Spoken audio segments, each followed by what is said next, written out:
Game 2 is now finally ready. The coaches sorting out their audio, and now we are going to get into it. We'll see whether Jin Air can now strike back. They will be taking up the blue side. SKT, a little bit more onus on them to ban away the OP picks. Last time around, their bans are Aurelia or Akali. Aatrox, but Cassiopeia will probably have to be a red side ban, continuing on the red side.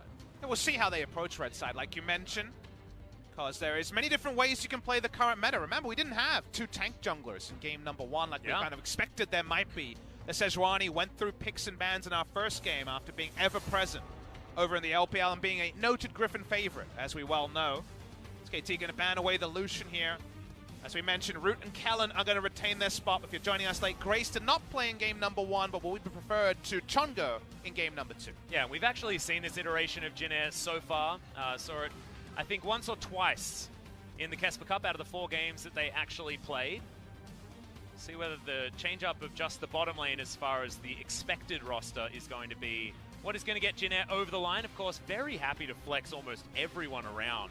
Feels like it's just Linderung that feels like he's locked in his position with a little bit of better play. As Cassiopeia is going to be the next ban here for SKT and Jace to follow through. Jin Air really focusing, it looks. On the top side of the map is Aurelia going to be the final ban up against Faker there. You wouldn't really feel like there was a champion you had to ban from the side of SKT if you were Jin Air, and that's despite losing pretty one-sidedly after the game started getting going. So it felt like maybe an adjustment to your strategy around mid-jungle was probably the big thing you wanted to see. They banned the Victor just to try to put Khan on a different type of comfort in this particular game. So Victor and Jace, maybe even the Aurelia could all be top side bans. Aatrox. The side of SKT. The Aatrox is left open, and we saw jungle Aatrox be played so well by Tarzan in the Kesper Cup. It is also a flex pick between those solo lanes, so it'd be a surprise not to see it taken by Jin Air. Yep. Also, I think most played in solo queue for Linderung at the moment. It's been a hot minute since I checked his OPGG, so forgive me if I'm a little bit wrong, but certainly has been playing a hell of a lot of Aatrox. So Khan, what does he have as an answer? Of course, Grace could potentially flex that into the mid lane. You say very flexible champion, but could be on the whole top side of the map.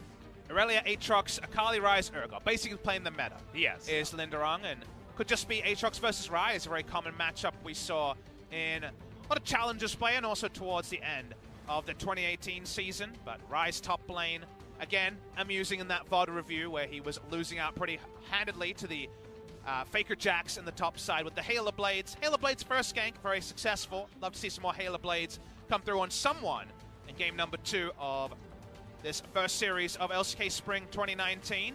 The Urgot's up. The Urgot will be taken by SKT. Yeah, now that is true flex as well. Of course, it's weird to see Ryze picked on a team with Faker on it, and it's not Faker that's definitely playing the Ryze. But like you say, certainly flexible towards the top side of the map. If solo queue that I've been looking at has anything to say, it's Teddy could be potentially playing it on the bottom side as well.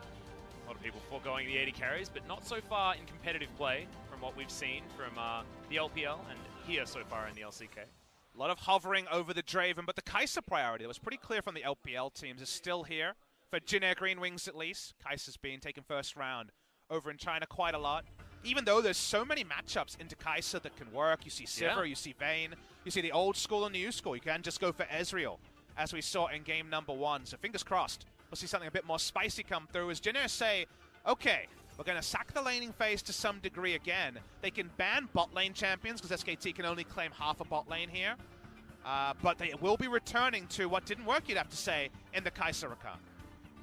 I feel like the jungle Aatrox would be absolutely fantastic here from Jin Air, just based on where they've managed to pick him in the draft. And Malrung does just seem to me like an Aatrox player. You know, he is the guy that likes to dash around, do a lot of damage, but Tahm Kench going to be locked in here. No surprises on the side of SKT that Marta is going to be picking up that champion once again. Rotations, rotations, rotations. And I like the choice because you wanted Ezreal Tahm Kench the moment you saw the enemy duo lane locked in, but you can't get both of them in the first round. The Ezreal is more replaceable because Kai'Sa has so many different matchups that work into her. As I was just mentioning, the Sivir, for example, can plug and play in pretty similar fashion. So because of that, the Tahm Kench is the unique variable of the Ezreal Tahm that you can definitely claim. They take the Tahm. They'll deal with 80 carry bans if that's the way Jin Air wants to go. So far, liking what SKT has done, even if it isn't the most explosive, like we mentioned in game number 1. Yeah, I mean, if it ain't broke, don't fix it, I guess, is the aim of the game. as Ezreal is going to be banned away here. Predictably, like you say, but does take up a ban slot, meaning that they can't get rid of anything else. Lee Sin probably would have been a priority, but then if they ban that away, things like the Xin Zhao do become an option here for Clid. I think you're fine. Even the Sejuani, like you were talking about. But I think you're fine seeing Malrong on Xin Zhao. You might say, okay, maybe the 1v1, maybe the 2v2 we have to be a bit more set up for, but SKT are going to be super trained and super ready, super polished when it comes to judging those scenarios. And the amount of mobility you have on Lee Sin is so powerful that you can reposition. You can choose to farm or go for creative engages. So I actually really like Ezreal Lee Sin as the two bans here, because you're happy enough to see a Xin Zhao on the other side, therefore you're not happy to see the Lee. Will we see Teddy pull the trigger though? There's a lot of different matchups into Kai'Sa. Yep, and he's cycling through about all of them, so let's not get too excited too quickly, as there we go. Okay, Varus is going to be locked in, and it's probably the least interesting about all of the ones. It's the lane buster showing us. It's Ezreal, but with even more in terms of the standard 2v2 laning phase, so just looking for laning power here. SKT just taking the small wins everywhere. They're not going for big, bold plays. They're taking the percentage wins, the low-risk, high-reward plays. And now Jin Air, will they return once again to hard engage? They have to be more on point in the mid-game. They're going to try to recreate the draft that did not work in game number 1. Well, the Galio player has been replaced, but the Galio has not. So Grace is going to be the one picking up that one. Kellen, what is he going to get? We'll find out whether that Aatrox is going to be in the jungle or in the top lane. With this final pick, 10 seconds to go for Malrong and Linderung to show their hand as Sion's picked up, so it will be the Aatrox jungle, keeping that Ultra Flex until the very last pick. But keeping everything else the same, Jin Air trying to make their execution the unique variable between game 1 and game number 2, and maybe just getting a bit more confidence in the mid lane. Coming through from Grace. We talked about the piggy in the middle, we talked about the Sejuani, and we're definitely let down in game number 1. Sejuani jungle, just going for a tank frontliner here. So likely to be a carry build onto the Varus, not likely to be a Comet Varus if you're going to be going for the strong frontline. And man, is there a frontline that is 4 off tanks or pure tanks and a Varus. Yeah, that is just completely ridiculous. As far as get behind Teddy, which is certainly the aim of the game whenever you see Teddy on the Rift, this is a way to do it. And we've seen Varus be such a hyper carry as well. Look back to Ruler and his orb walking with his Hurricane and so much attack speed. Really does have a lot of power. But these are really, really interesting team comps coming out here based on how the game will play out. I'm sure there's Resident Sleepers in the chat. But what I want to point out here is SKT have gone for kind of a one threat. Yes, Ryze the threat too, but largely this comp is about Teddy's damage in team fights. You can appreciate the enemy has a lot of backline threat. Rakan can go past the front line. Galio can join him. So the way that SKT wins fights is they get Urgot ults. The Urgot ult here, when the enemy team is going to be piling on, you're basically going to see 5 champions basically on top of each other with Jin Air trying to kill the Varus. The Fear Beyond Death Fear is actually the most important ability to draw your attention to in every team fight, because it should be hitting 4 and 5 men, and it should be the space and peel allowing the Varus to pop off. And what I want everyone to look at as well, if you're looking over the Jin Air side, is what Grace is going to do differently to Chongo in this game. Will he be able to show us that he is the better Galio player, and will these heroic entrances actually be where we need them in order to get these team fights working? Because we know the composition can work. We know that it's pretty easy just to like press your R buttons and go in, and the laning phase didn't go badly at all. But the Camille's not there to make it guaranteed, and you have to get through that laning phase to make sure you're not too far behind in gold to make that a mute point. Well, we're going to find out right now. On to the Rift for game number 2.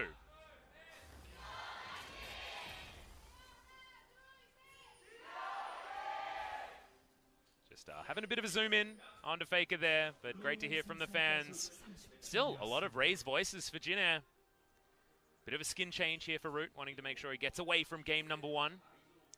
It's one way to shake the demons off your back, you know? You just change your skin, you're like, I'm playing a different champion, it's a different game, different world, we're all fine. Some players, honestly, from mental resets, need to change their champion, right? They might say, okay, had the Kai'Sa game, it didn't work, give me something new. So just the fact that he's happy to sit with the scouting report, because clearly Jin Air are saying Kai'Sa comps are what's working for us in solo queue. They've gone for 4 out of 5 of the same champions, even with a change in the lineup. This is clearly how Jin Air think they'll put their best foot forward, so we'll see if their mid-game execution, remember they made some good moments. Malrong's gank on the top side started the snowball, but their failed dive bot as the Rift Herald ended the laning phase top was what won the game for SKT. That level of a mistake from Jin Air, and history will probably repeat itself. Well, bit of a solo start here from Clid on the top side of the map as our first minions are going to spawn. Malrung is going to very, very quickly take the popcorn chickens and give in a pretty beautiful leash here from his bottom lane as well. So speed clearing for the Aatrox. Faker bullying once again, doesn't matter what the nameplates say. Just like we saw from Tarzan, it is Aftershock on the jungle Aatrox. What we saw, my biggest takeaway from Aatrox, who doesn't have that much life sustain in his kit, especially not till his ultimate comes online, all the healing is there from his abilities, is that he stays very topped up in health, Aatrox. Yeah. Even with the 10% reduction in damage to monsters on his Q, you still clear the jungle very, very healthily. You see level 4 full health Aatroxes who haven't shopped, which lets you know that you are very, very sustained in the jungle. And once Aatrox hits his item spikes, gets enough AD, which you get plenty of with Warrior Enchant, you're pretty beastly in the skirmishes as well. Yeah, being able to pick up Warrior Enchant as an Aatrox is why we saw him with Smite in the mid lane. Yep. It's because that item is so incredibly good. You are probably the biggest advocate for the old Warrior Enchant. It's a beautiful one. Definitely very gold efficient. We are on 9.1 rather than the 8.24 of Kesper Cup, so the Monster Hunter debuff is back. Yes. So mid lane Smite is gone again. We never saw it in the Kesper Cup, and I'm happy not to see it in the LCK, but just a bit of bookkeeping for those of you who haven't been poring over the patch notes as close as some of us. Yeah, exactly. Wondering why there are no Smites there in the mid lane. We were wondering at Kesper Cup almost equally, to be honest, when that was an option and was all over solo queue like a rash, but glad to see that it wasn't there because it does make things a little bit weird. After Khan gets his tier and mana issues go out the window a little bit, there may also be a lot of pressure coming from the side of SKT. 2v2, they have a huge lead bot side when it comes to the Varus here and the dueling. Faker will also be able to push out Galio from time to time, but we're starting a turret dive on Khan. Yep, and Khan actually moving the wrong way here. Does get the speed up from the passive, but slowed down once again. Clid, great positioning. He's going to be able to be there for the counter gank, but Grace not going to pull the trigger. Doesn't even get greedy for the Demolish proc, either does Linderung, so doesn't actually walk up. They know Sejuani's there for a counter gank top side, so a lot of members' time wasted, but no gains picked up by the side of Jin Air. But that is experience advantage, CS advantage. Linderung actually getting a fair bit out of that, making sure that Khan can't farm out that wave under turret. Speaking about under turret, almost halfway towards the first turret plating proc for Teddy here on the bottom side of the map. And some of us surprised that we're seeing things like Kai'Sa and Rakan. We've always said a couple of times, pretty weak in the 2v2, will heavily lose out in trades to the Varus Tahm-Kench to some degree, the Ezreal Tahm-Kench that we saw in game number 1, is the introduction of those turret plates, because inevitably we're expecting the turret plates to be cashed in again and again on the side of the Varus. Already, they are 2/3, 3/4 of the way to 1, and it does depend on where the enemy jungler is at and vision of the enemy jungler, but as that starts to solidify, we've still got 10 minutes to cash in turret plates, and that's the extra cost of picking a losing 2v2, is that the enemy comes away with even more of an item advantage than they did purely from CS. And I got a little bit trolled by Teddy just there as well, because he bought 2 long swords and a dagger, making me think of a Storm Razor, which is probably not what he's going to purchase. Blade of the Ruin King still builds out of all of those items. Atlas, you silly boy. Blade of the Ruin King into the Rage Bait is the most expected choice, but don't, throw every other permutation out the window. You can't count your chickens. I mean, I guess there is one, technically, if we were going to count our chickens. It's on your screen right now, but can't count them before they hatch. And our BBQ chickens aren't there to be counted anymore, as they are now in challengers. No, we still have one. That's true. Potentially on the caster desk. That's right. It's not here today. But the adage isn't count your chicken before they hatch, Alex. There's more than one in the story. Oh, that's true. We need to get a couple of them. As Malrung still farming things out, and like you said, Pop Smithy, still very healthy. Has gone back once. Skirmisher Saber and a longsword picked up on his way towards that Warrior Enchant, but Clid, he's on a Sejuani, still very happy just to farm things out. Barmy Cinder was his first back option, so a little bit more speed in that jungle there as well. Finally, our junglers will cross paths, but it's just Clid eating himself a blast cone. And a lot of this Sejuani rework, as kind of see the Devour used in the bot side, but a lot of Sejuani rework is around damage. Tankiness in general is down, but big story is the damage, especially when you start ranking up the points in the E, around, say, level 11, 12, 13.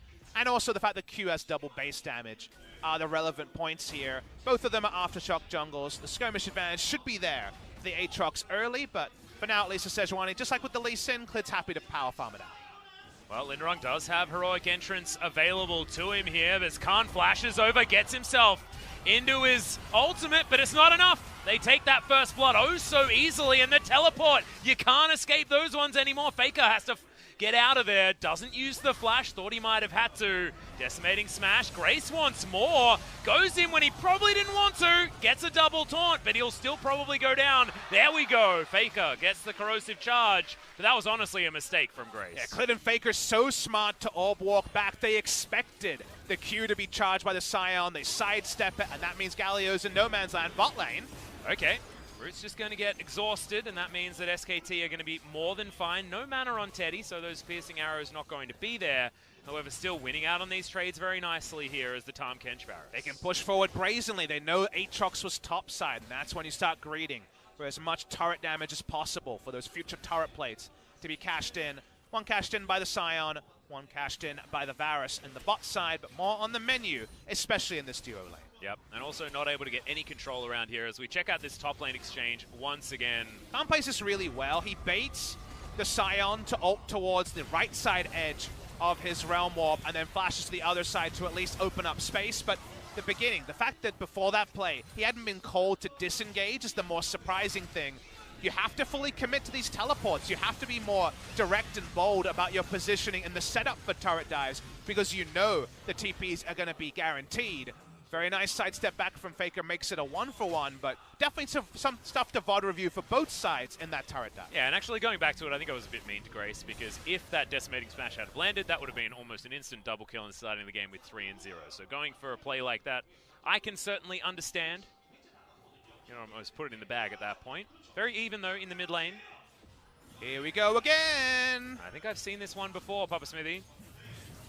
Rune Prison is down. Khan gets out of the way of that one very, very easily. Heroic entrance is a little bit late, but decimating smash, just the tip. Picks up the kill on the rise for the second time, and Khan is being bullied so far this series. Exactly. It happens in the YouTube videos, happening on the Rift as well. And this time, the dives aren't going as astray as they did in game number 1. And remember, when we finally saw the AoE Wombo combo, they were 10,000 gold behind, and yet it worked to a point. So we know that if they're finding some gold parity, maybe this Wombo combo might cause a lot more headaches for SK Telecom T1 in game number 2. Well, they are going to pick up the first Drake, so that's still good news, but they are behind in gold for the first time since hitting the Rift in 2019 on the LCK stage. And I think the change in Grace, I mean, you were going to give him the Lava Award, I remember, but then Kesper Cup happened and he didn't play all that well and sort of rescinded that award, but has been playing very proactively. The change between Grace and Chungo so far this game has been night and day. Just looks a bit more ready on the stage. Speaking of ready, we're seeing the junglers here, both for counter ganks and proactive ganks respectively. Now this hero's entrance is on cooldown for now, but Clid knows he wants to provide coverage because Teddy, he's just pushing up and getting as much turret damage as possible onto Jin Air's bot lane turret. Yeah, Clid being very patient, waiting for that vision to be guaranteed. You can't see that passive be thrown over, even though we did. As there's the engage. Malrung's here, but it's a 3v3. Teddy flashes out of the way beautifully, but in goes Root. I don't know whether it's the idea they wanted because Mata still had the Devour available. It was all a bait. It was all a cunning ruse, and SKT, they win it in the bottom lane. SKT had the information advantage. They were the ones watching on, and the big engage from Jin Air was right to be punished by Clid. The use of the Glacial Prison onto the Rakan is perfect, because remember, it's cleanse onto Root. There's no cleanse and very low base stats onto this Rakan. They kill him first, they trade up. Nice stuff by SKT's trio. Absolutely beautifully done. Linderung greeting a little bit for these turret platings. Clid making his way up there as well. Doesn't have flash to get in here, but maybe the Arctic Assault will be able to help out trying to grab at least a flash from Linderung. Not actually available just yet, so an opportunity. Khan just happily farming things out. 5 turret plates to 2 though on the top side. Certainly is a topsy-turvy situation as you look at the map here, but in favor of SKT because Get Behind Teddy is online. Turret diving, the squishy rise, the most reliable thing to do for Jeanette. Now they're trying someone less squishy. Yep, Justice Punch into the disdain, but it's not going to work this time, Fake. Oh! Mata has him in his belly, but even through the Ignite is still going to survive. I'm not sure how that happened, but Faker walks away. Basically an entire team collapse, and they still Can't take down Faker. Very nice movement from Mada. Needed to be ahead of that play to be there in the right time. He comes in, the gank isn't pulled off, and Jin Air exit. Very frustrated. Yeah, I would have thought that Ignite was actually going to be able to do it, but I think it ticked out right as he got in the belly of the Tahm Kench, so is able to actually survive. Man, so close, but no cigar here for Jin Air. At least making this game look a little bit more competitive, especially when you see towards the top side. Noticing that they can actually make dives work as well is certainly good news. But every time a 3, 4, 5-man dive doesn't work, you look over the gold lead and it gets bigger for SKT. Yeah. Remember when we had Galio Camille be the dominant meta comp, we were like, damn, isn't this strong? You're always going to get in there. That part is true. But we also would fall back and say the other side of the coin is those ults are on cooldown. Well, your team doesn't do very much. If you waste all that time, you give up gold, and that's why Jin Air need to continue to make plays like this to keep themselves competitive and not fall behind for that Wombo to misfire in the future. Well, we're going to get first turret blood going over to SKT, most likely here as they pick it up on the bottom side. Wow, it was very close. Only 100 gold was removed from the first turret blood, so it's not quite as big a bounty of gold, but the turret plates are coming in the mid lane here. So overall, turret plates are to the benefit of SKT and that extra 100 gold over the side of Jin Air. But SKT, they're already contesting this red side jungle and forcing Kai'Sa and Rakan to be super deepest. All right, Kellen, enjoy your red buff. Well, he's going to have a little bit more sustain options now, can harass a little bit more effectively. They just didn't want to give it over to Teddy, which I could certainly understand. Sidewaves being down suits SKT because it always suits the comp that has the Tahm Kench. Yes. If you have Tahm Kench and you have a one item power spike 80 carry, which definitely play the Ruin King falls into that. We don't have crit carries yet. You get to go mid lane with Varus and Tahm Kench, and then you basically have global presence like your Galio. You can go get in there and influence top and bot side with CC coming through from the Abyssal Voyage into the Chains of Corruption from the Varus. So this is the ideal lane assignment for the side of SKT because Varus wave clearing happily and Tahm Kench can help with jungling and rotations. Meanwhile for Jin Air, it's not a disaster, but they don't have the same counter rotation options as cleanly with their duo lane that are available to SKT. Yeah, and looking at Linderung as well, he's faced with the same problem as before, with the fact that he has to build magic resist to start this one off. It means that Teddy's going to be able to slice through him a little bit easier. Now going to be able to build towards some armor. And the problem for Jin Air is, where does Kellen go? Like, how do you position as a Rakan? You can't be Tahm Kench behind your carry. You don't have lane strong enough to be looking for turret dives anymore, so diving the Rise is impossible. So you really lose out on experience, and your positioning on the map as a very young support. Remember, this is second LCK game ever. Not falling kind of criminally behind in experience when the lane assignments are a bit fuzzy like this for the Rakan is actually something that's quite tricky and quite heads up to try to get over. One of those young players that's phenomenally good at solo queue. Currently rank 18 at the moment, I believe. I was checking last night, but I may have experienced a bit of a shift with our LCK players not able to play as much solo We'll queue. be talking about a lot more solo queue in Series 2 because W1D1 Gaming is still right up there as a 5-man squad. Let's talk about the Infernal Drake because, you know, the ults are available. SKT kind of has to fight for it. Seems like fireworks coming. Though. Yeah, can he actually survive this is the question. There's just too much CC. He was trying to go left, trying to go right, couldn't do anything, and then he's in the air and he's dead. We should call Peter. That was some atrocities committed on the Piggy. That Piggy taken down. Very, very harsh stuff. But Sejuani dead means that the Infernal does go to Jin Air, and this time the Wombo comes off. Yeah, this is like an episode of Pimp My Boar and then turned into one of those documentaries that's really, really sad about animal activists, and that is going to be Infernal Drake going over to Jin Air. So having your cake, eating it too is brilliant to get them back into this game. Well, at least Jin Air are picking their battles smartly after game number 1, where a couple of bold choices really bit them back and the game was over much quickly after that. We still don't know if this will be a 26-minute game, but Jin Air have been able to pick up the Infernal. Works really well. With the team comp they have, a damaged jungler, the Galio and the Kai'Sa, the biggest benefactors.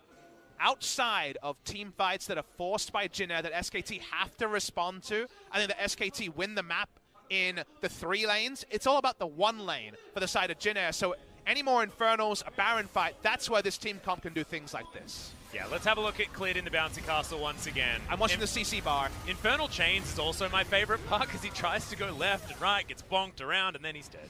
If you're a level 8 player, you definitely write an old chat. Come on, mate, 5 ults, what's going on here? Yeah, exactly. that's just not fair. Fight me 1v1. You needed 5 ults. Come back with 1 ult. What you got? And then the smart answer is, well, you're 2. So we'll come back with 2. Thank you very much. You got the kill goal. That's what you got, turns out. Oh, Rude actually grabbing that kill as well is very important. But SKT, again, this is very much the quiet moments, and Jin Air are all about the loud moments. Almost like an action film versus kind of Eternal Sunshine and Spotless Mind. If I'm going to compare these two. We'll say Die Hard versus Eternal Sunshine is this particular game. Because both masterpieces. Just so we know. Okay, agree. And it's all about actually forcing SKT to be front row for Die Hard. That's what Jin Air need. They need them to actually be opting in to these fights. Meanwhile, SKT say, smart wards, we can put down aggressive wards. We have Tom Kench Devour to stop you from just picking the person that's putting the vision down. These are the quiet moments where SKT are trying to dot their I's and cross their T's for their game plan, much like Game 1, to wait for the right moment. Jin Air is starting to get a bit frenetic. They're starting to lose their patience. And if they lose their patience in a big way, they may never actually be able to win those Wombo team fights. I think it's actually better, though, for Jin Air to actually pull some triggers, to actually press some buttons, because that's what this composition relies on. All right, choose one, and I'll make it happen. Which button? Rakan ult? I think it's coming soon. Okay, good. Quickness. Let's press that. All right, quickness within the next minute. And we need a heroic entrance as well. Oh, I want that I can't button. promise that. No, I want that button. One or the other. I think Grace can be relied on. Chongo? No. He wasn't pressing that button until it was a little bit too late. But Grace, he's been getting in there. Even if it is too late, he's just pressing it. And the timers go running on this. Rakan has flash, so we know all about the engage range. Watching the lanes, though, you can see that Galio isn't actually in ult range of anyone yet. Maybe Kellen if he goes high enough, which is not going to be relevant there when it comes to this mid lane position. So it's a bit fallback for Jin Air. It seems like they're kind of licking their wounds, accepting their victories, and working out the next fight spot. 20-minute Baron. Got to say their Baron speed's not fantastic. Aatrox and Kai'Sa can do a decent job, but they're not going to have, say, a Cassiopeia or something to really abuse that. The Linderung's in the mid lane, but close to that 1 minute I gave you on a quickness atlas, and Callan's really thinking about it. He's real keen, but it's a good backup here from SKT. Lane ward is really nice here. Yeah, really smart. Doesn't seem like it's scouted out by Jin Air, so Linderung unable to get in. He's going to be spotted there, and the Rift Herald still has about a minute before it despawns, and it's another way to try to force and see if SKT will walk up for a fight. At the moment, Jin Air do have a lot of damage, so they can take this one relatively quickly. Grace is around as well, and SKT not wanting to put their faces in it to just give this one up. So Shelly over to Jin Air. Faker pushing on the bottom side is what they get for it, but Linderung's even able to get down and picks up the cannon creep.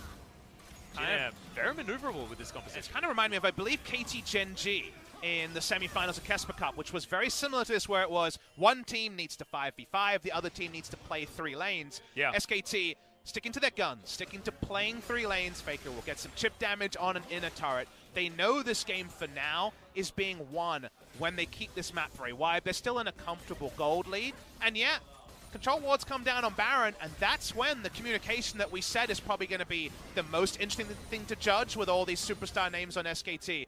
What do you do when the enemy has 2 control wards around the Baron? How far can you walk? How many minions do you give up? How many turret shots can you take? These are where SKT are a bit more of an evolving book that we're looking forward to judge. Yeah, I'm also excited about the onus being a little bit more on Mata here this game, apart from Teddy being able to just take care of himself with his Arcane Shift on the Ezreal. This time around, if Teddy's going to be aggressive, he needs Mata there alongside of his Malrung. Demonstrates exactly what that means. The amount of damage available is just ludicrous as Linderung just turns up. There's not a lot he can do. Oh, man, picks the flash. Does Clit from the offside. Not able to get that kill, but that is 2 very low health bars, and that should mean the turret. Teddy was just free hitting with already 2 items complete on this Varus. It's a Vayne build you see more commonly now, but it's an old favorite on the Varus, and it chunks people down. So Jin Air had no coordination around their wombo. That's when all your buttons aren't pressed at the same time. SKT can fall back, they won in the group, and they win across the map. And that means that SKT, out of nowhere, you blink, and it's almost a 4,000 gold lead. Yeah, just ridiculous. This is the thing that can happen if you let these objectives just get away from you. And this is what a game where, like you say, playing 3 lanes versus just playing for the 5v5, it's way more flashy if you win and playing for 5v5. This is the kind of game where you win, and the opponent's like, oh, but wait, we haven't lost a fight yet. So how can we and then they've lost. And it's the kind of duality of solo queue and competitive play. Is if you play a 3-lane comp in solo queue, somebody dies, you don't have voice comms, you have lots of incomplete information, people get picked and die. I was split pushing, why didn't you guys back off, is what everyone writes then deletes when it comes to their team chat.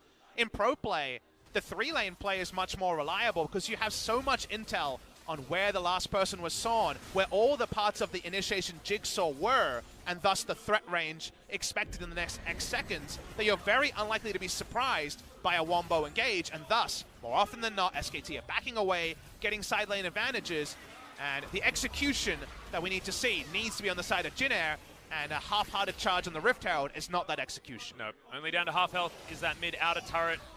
And I think what makes these compositions work incredibly well is if you've got someone that can get wards in exactly the right positions in order to stop there from being these engages on the 3 members that are trying to farm things out in the mid lane, which is often the way with this 1-3-1 style composition that we've got from SKT. And Marta has had all the lane wards in the right positions. All of these SKT members are being directed by this vision god, who's now piloting the Tahm Kench. And we're very unlikely to see the piggy in the middle situation just comboing down one person. From now on, SKT, if they're walking up to threat range of Jin Air, will be grouped. And what you need to draw attention to, Atlas, is there threat on Teddy or is there not? Because if they wombo down some tanks and Teddy's free hitting, Jin Air probably loses that fight. So the execution gets more and more narrow, and we already mentioned that there's many scenarios that SKT went out on.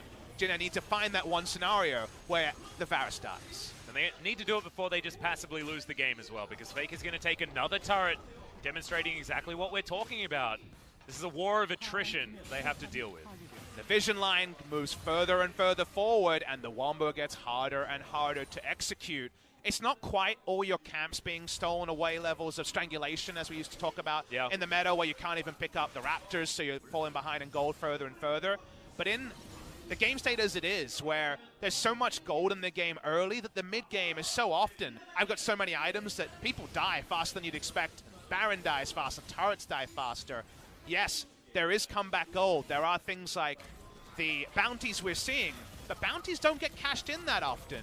As we can see, in fact, Ryze amusingly has a 700 gold bounty, despite being 0-2 and 0 and 3 CS up, just because of average CS numbers and also just how much gold SKT globally have got into their carries. Man, he's still behind in gold, but has a 700 bounty.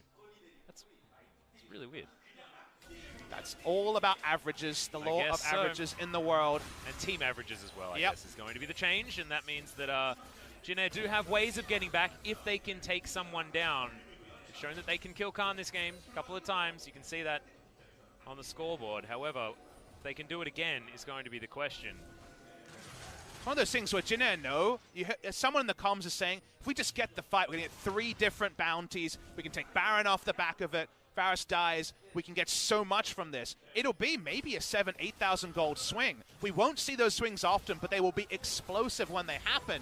Problem is for Jin Air, SKT know that as well, so they're going to be even more on point when not walking up and allowing there to be any sort of wombo. And they have all the information. They've got vision absolutely everywhere, able to get... There's no surprises if SKT so far, as another back comes in for Teddy. He's got that Hurricane. He's now an AoE threat monster on this Varus. Once that Rage Blade gets charged up, will be just incredibly deadly if he can get these auto attacks off. But the question is whether he can, and I'm glad that you brought that up, because what do? Do you focus Marta to make sure that the Devourer is not available to kill Teddy afterwards, or do you try and get SKT in a position where you can single out Teddy and CC Marta and then win the fight from there? So the team fight that Jin Air wins, what does it look like? It's basically the question you're getting to. What it looks like is Teddy is under enough threat that either he's zoned by one person or he's in Devour and not free ordering. If he's stacking up his Rage Blade and his Hurricane, they've lost the fight. But threat onto him, maybe Aatrox just run. If Aatrox zones away Varus, Jin Air win the fight. So it's all about threat. And speaking of threat, Linderung, few auto attacks there, but Teddy playing pretty safely. Faker in trouble. There's the unstoppable onslaught. Gets exhausted. Gets at least one knockup, but we're trading ultimates everywhere. Grace does get one knockup. Devour now on cooldown. That is super important as Faker might die. Winds of War going to be enough, augmented by Root's damage as Grace goes golden. This might be the fight that Jin Air were looking for. Teddy now has nowhere to go. In goes Root. Dives perfect, and it's named exactly right in this fight as Jin Air walk away with all 5 members but some low health bars. And Faker and SKT got impatient. They tried to overforce against a team comp that was made to force. They were winning in the side lanes. Instead, they get a bit too ambitious. We'll see what it means for the Inferno as the health bars are not the highest on the side of Jin Air, but that was the exact prototype of a fight that Jin Air could win. And Grace has taken the Ignite this game, and I think this is the point where it did kind of bite them, because he could have gone back, could have got the teleport to get back in there. So we're going to check out this replay, Popper, and you can explain to us exactly what went wrong for SKT. Jin Air need to have threat on Varus, and then the Kai'Sa can just free auto, because they don't have the same backline access on SKT's comp. The moment that Faker goes in, he misses his ult, he's out of the fight. Grand entrance and Hero's entrance mean that Teddy is doing no damage. He charges his Q. By the time he gets in any autos, Urgot is already dead. Teddy cannot do damage because so many cooldowns were misused by first Faker getting in there and then Teddy needing to kite back. So that's what you do. You use every single cooldown you have to force the Varus away. Ginsu's Rage was never stacked in that fight, and that is why SKT lost it. Yeah, Root was doing the same thing, but the fact that he can just dive into the perfect position when he feels like he needs to, and Malrong does have his ultimate to buy as much time as he can. Linderung is basically unkillable at this stage. Again, consider Jin Air's champs. Malrong has many dashes to try to flash on top of Teddy. The Grand Entrance can get onto Teddy. The Hero's Entrance can get onto Teddy. Try to make that same point about SKT, and you can't. They don't have champions that can have backline access onto a Kai'Sa who has cleanse and ult to reposition. That's why we're focused on Teddy's position. Not just that Teddy has a lot of gold and does a lot of damage. It's the inherent difference of the comps and the champions, the Varus versus the Kai'Sa, that means if Jin Air have a plan for Teddy, they actually have a plan that should show a lot of threat onto SKT's fight. Yeah, absolutely right. But if SKT can find themselves in a position where they can take control of the map, their ability to control small skirmishes is certainly much higher. Need the Fear Beyond Death. Fear Beyond Death is so killer in these 5v5s, just like it was in game number 1, because we already talked about how the fight's supposed to work, right? People skipping past other people to get to Teddy. What if they're all feared in an AoE for 3 seconds? Then Teddy's free hitting, then they're dead. So the fact that Faker missed his ultimate there was actually very consequential. I guarantee if SKT get the Urgot ult off successfully, they will win a 5v5, but they're on Baron, and it's damn low. Yeah, it's down to 2,000 health already. That one is definitely going to be taken here by SKT, but can they win the fight now? Realm Warp gets 3 of them out. Faker not going to survive, but they'll take 1 sacrificial lamb and a Baron any day of the week. Oh, Jin Air were too respectful. They had been engaged on and won the fight, but this time SKT just take the Baron, and Jin Air are 20 seconds, 15 seconds, 10 seconds too late in scouting it out. Faker dies again, but his summoner was already on cooldown, so you don't get too much benefit from that particular pick. And the Baron picked up by SKT, a bit of a highway robber. Yeah, just ridiculous. And this was when Jin Air had won their first fight. They figured it out. They're feeling good, and now really, really worried. Let's have a look at this one again, just right from under the Jin Air's noses. And that's the sins of the past, Atlas, because the map control is what SKT had taken for the majority of the first 20 minutes of this game. And then this was a little hiccup in vision. They lost vision around an area. They thought, okay, this is not going to be relevant vision for now, and it gets punished. So really nicely done by SKT to capitalize on a strong early game where they were really setting the pace of the game. Yeah, they were very, very close from getting that quickness onto Khan and canceling that one out, though. So unlucky there for Jin Air. Could have been way worse for SKT. However, seem to have just stolen everything. BF Sword now done for Teddy alongside a Vampiric Scepter. That could be the double lifesteal Bloodthirster build to try and make Teddy even more durable in these fights if he's free hitting. I think it's a really important turn of phrase to actually focus on, stolen everything, because now the 3-lane team has Baron. They're pretty annoying to deal with, and Khan takes a while to die. Yep, and you've also got an Abyssal Voyage to have everyone there to take care of him if he does get into trouble. Yep. This time around, he's not getting bullied. He has his own friends. He called his cousins on them this time, and he is going to be able to get out of there alive. And there's no cousins for Jin Air to call. There's no way to force SKT to group unless SKT... They used all their cousins in the early game. Unless SKT decides to group, SKT cannot be forced to group while Baron is being worn for the next minute 30. The worst parts of Jin Air's draft and the best parts of SKT's draft are accentuated, and turret damage is going to be on the menu. Yep, now they're all just moving around as a unit, trying to work out which of these threats they need to answer. Of course, talking about Jin Air, Grace at least does have a lot of wave clear. Malrong there just to help him out, but he's losing his camps. Faker's now just having the best time ever, cleaning out the popcorn chickens just fine on this Urgot. And it's going from bad to worse. Well, good to bad to worse for Jin Air. A cavalcade of emotions, It is certainly a Would you say roller it's going coaster. from glad to slad? Oh, yeah, I am. .jpeg. Well, the JPEG isn't posted yet, but the next 45 seconds is more stemming the bleeding. The gold lead's not 10,000, so maybe there's still that wombo or that teamfight misexecution that will count against SKT. They return to the turret, the demolish proc. Mata is in the right spot here. He'd love to demolish, but safety first, being there to evacuate with a flash devour is more important. I find it so funny that we've almost got Khan up to 1,000 gold bounty at 0-2-0. Yep. This is the new future. This is Lol Park. This is 2019. Well, Gargoyle Stoneplate is trying to keep Linderung alive. He's got a lot of shields, but this tower doesn't. Khan is just auto-attacking it to death as the Rise. Teddy alongside him. And they're just going to take them all over the map. They've already broken open the base. They take an inner turret there as well. And now Jin Air going for the desperation engage. Linderung getting his way forward. The Galio delivery system just isn't good enough because Teddy, as soon as he gets a few auto attacks off, they're dead. Yes, you managed to get your buttons pushed in the right positions, but you need to survive as Mata's just able to emote spam before Grace is even dead. Finally, they get some relevant damage on him, but that's after the whole team has bitten the dust. Sometimes you got to do it all yourself. Teddy says, not going to worry about enemy position. I'm just going to assassinate the enemy AD carry. He solo kills Root, and that will be the end of the game. Yep, that is all she wrote. As Teddy just flashing for the fun of it. Linderung on his turret fountain is going to survive for the moment, so you can have that small win, my friend, but SKT will take the 2-0. It turns out you can take the Teddy out of Jin Air and find some good results for SK Telecom T1. He was able to decide this game in the final fight by assassinating the enemy AD carry. Definitely some hiccups along the way for SKT, especially in game number 2. But in our big first series, the first series of 90 in Lol Park, we will see SK Telecom T1 and the Dream Team take down Jin Air 2-0 and leave the SKT fan group largely content. Yes, I'd say largely content. I think game number 2, Jin Air showed a whole lot more promise. I liked the composition. I feel like if it was more evenly matched as far as our teams, SKT would have had an even harder time of making that composition work because a lot of other teams might have been a little bit more forceful. The mechanics might have been a little bit higher there in order to deny this. But congratulations to SKT. First time to give the fans a bow after a regular season game. No booths, new Lol Park, new look SKT, and a 2-0 victory.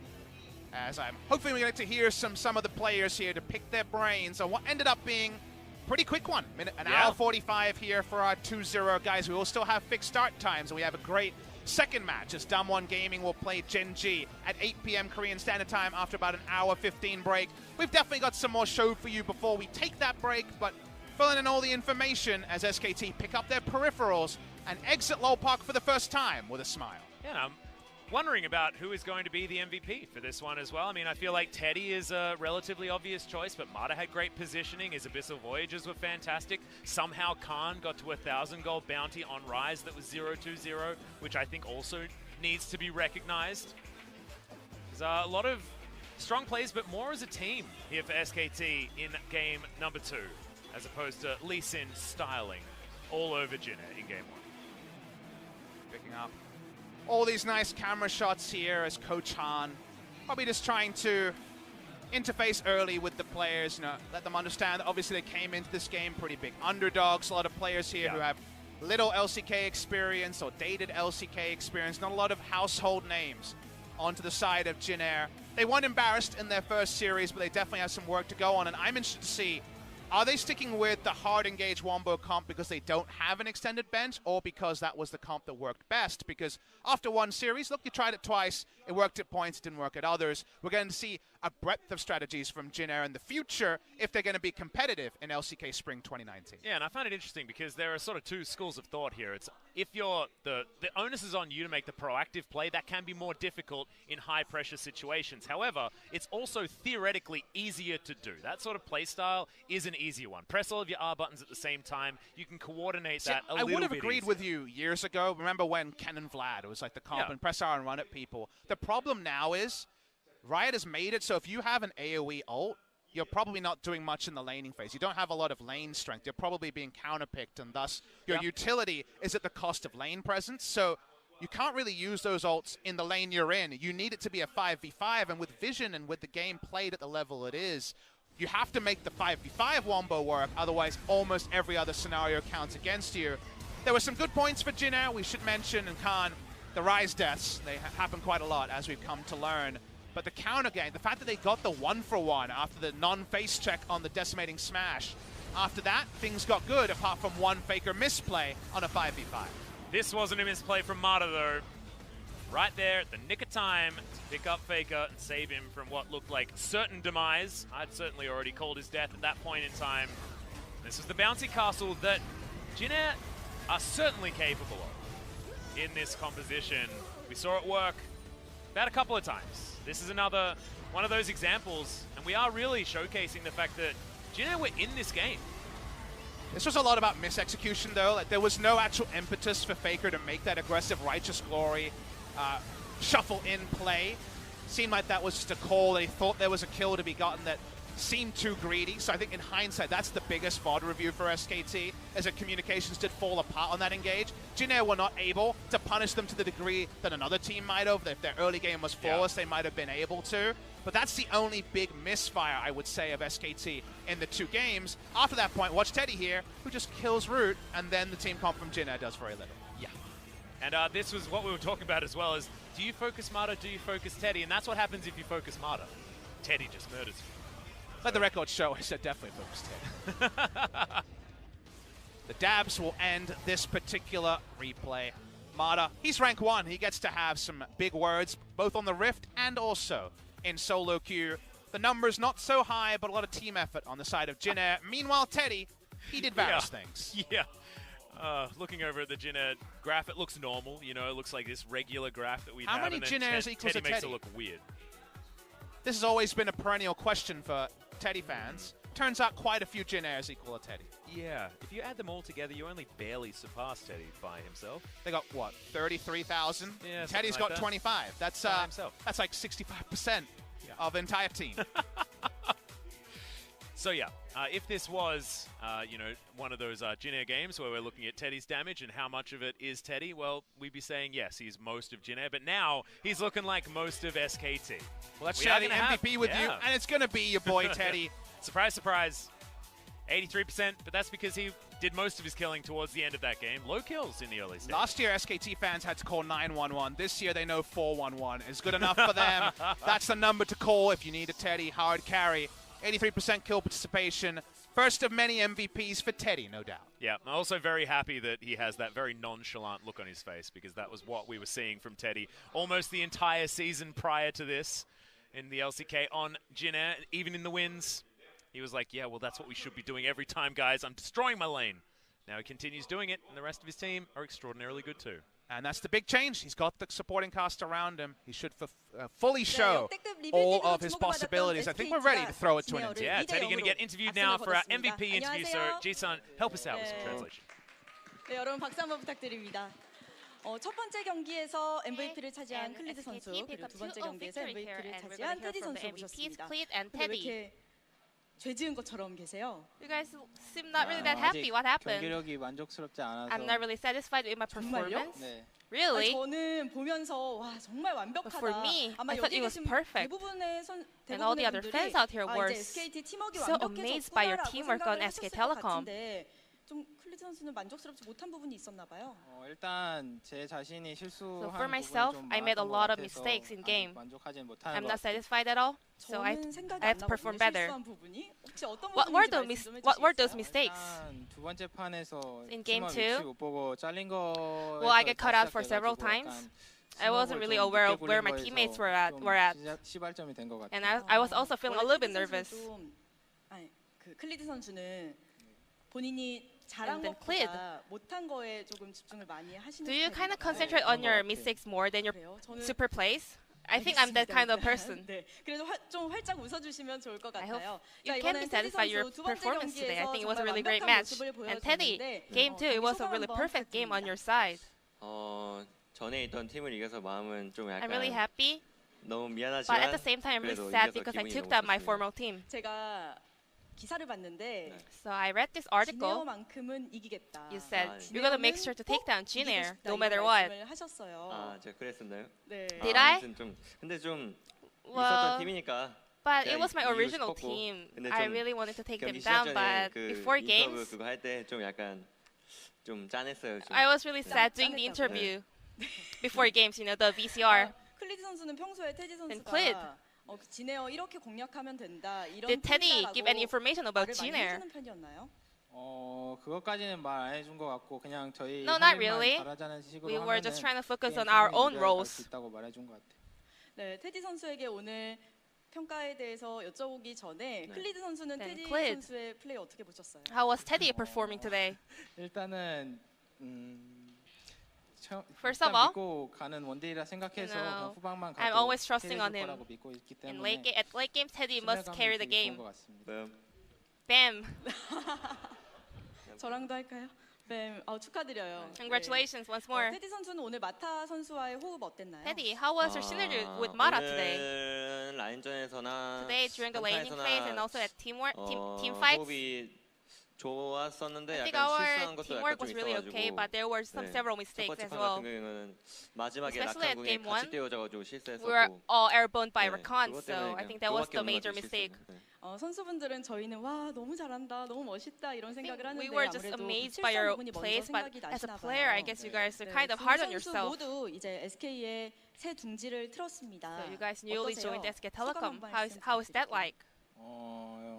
제 생각엔 일단 For me, 다 만족하는 부분인 것 같고 일단 Everything is really 사무국이나 okay. 팀 매니저분들 our 스태프분들이 되게 잘 managers, our 도와주시는 coaching 것 staff, they're 같아서 helping 되게 us out a 만족하는 것 lot. 같습니다. 네, 테디 선수는 And Teddy, 시작이 좋으니까 well, I think it is a really great start. 이제 이어가도록 노력하겠습니다. We're gonna 두 분 다 아마 continue 페이커 to perform 선수 well 언급도 until the end of the 하시고 splits. 같이 뛰고 싶었다 이런 말씀을 하셨는데 And you guys 실제로 previously 만나본 mentioned that 우리 you 상혁이 really 형, wanted to 페이커 play with 선수는 Faker as a 어떤 team. 사람인가요? How was he? 일단은 상상이 깨진 형이고요. 상상이 Well, 좀 my imagination is 과묵하고 all gone 그냥 now. 게임만 하는 He's 형인 really 줄 알았는데 quiet.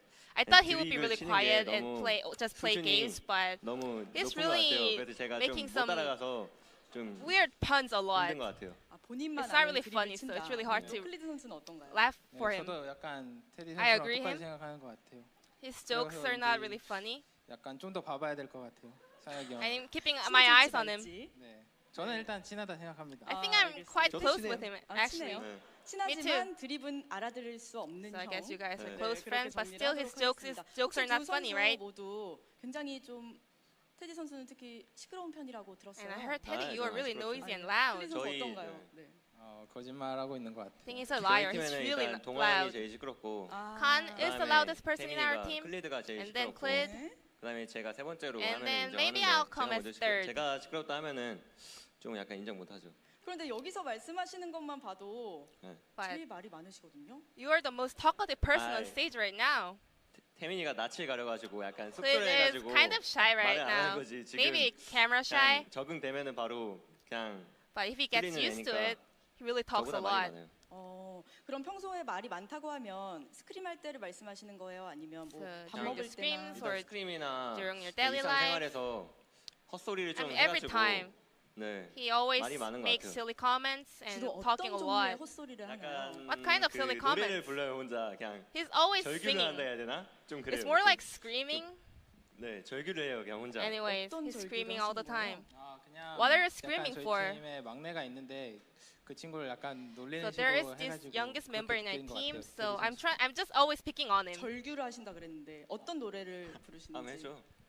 Show me your scream. 한번 Give it a 해달라고. try. 그리고 그냥 저번에 영화 한 편 보고 난 다음에 그게 Well, 약간 last time I 감명 깊게 와서 watched the movie, it 그것 was 때문에 really 계속 impressive. 생각이 나는 것 같아요. 네, So 알겠습니다. I'm just 나중에는 우리 keep 친해지면 singing it over 노래 and 한 over 곡 again. 부탁드릴게요.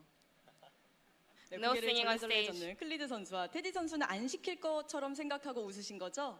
아 저는 안 하죠. 네, 저는 나중에 시켜주지 말아주세요. Well, 꼭 I won't 즐기도록 sing either. 하겠습니다. 자, 우리 마지막으로 올 시즌 And 각오 lastly, 한 말씀 부탁드릴게요. Any last message for your fans?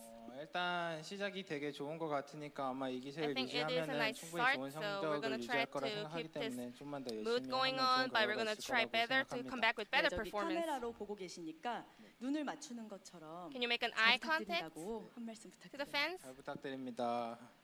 Please keep supporting us. Thank 네, you. 아마 지금 화면 너머로 시청자분들 박수 치고 계실 거고요. 또 All the 테디 fans 선수도 must be really 한 말씀 satisfied 부탁드립니다. behind the 일단 camera. 이번 시즌 And you, Teddy? 되게 기대를 많이 받고 있어서 I know 부담감도 있지만 there are 좋은 high hopes 경기력 around us, 보여주면서 but I'm gonna make sure to 잘하도록 perform with 노력하겠습니다. great performance. 네, 여러분 큰 박수 Thank you. 부탁드립니다. 자, 여기서 클리드 선수 또 테디 선수와의 인터뷰 So 마치겠습니다. this will be 땡. the end of the very first interview with Clyde and Teddy. Bam. 네, 감사합니다. Thank you very much, and I'm gonna pass it over to our casters. Thank you very much, Ji-sun. Fantastic to hear from both Clid and Teddy. Of course, I've got LPL in the brain still, seeing the Cleds over there. But, guys, that was it. SKT dealt with Jin Air way too quickly, so we are going to have a pretty long break. About 1 hour, guys. We'll be back with more League of Legends. Down 1 versus Gen G. Should be super hype, and fingers crossed, 3 games in a close series. Exactly right. So we'll see you after what is going to feel like a longer break, but it'll be worth it for the video games that we get. So that is it for our first match of 2019. Come back for more in quite a while.